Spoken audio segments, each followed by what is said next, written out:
Për shembull, rasti i Hatixhes në historinë islame është një nënë e ndershme, e cila nën e kishte ofiqin e pastërt, ishte pra e pastërt, po ishte edhe besimtare, ishte ekonomiste e madhe, nëna Hatixhe radiallahu anha. Pra, e cila ishte bashortja e të dërguarit ton Muhammed alayhi salatu wassalam. Po tash meshkujt e sotëm, po dhe femrat e sotme, çfarë shembull do të më marr?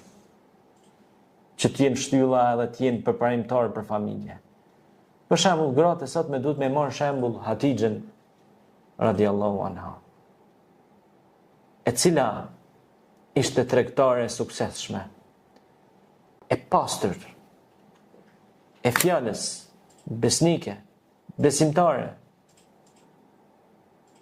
Pra të ka e femër i gjen personalitetin e vërtet që duhet ta ketë një femër e suksesshme sot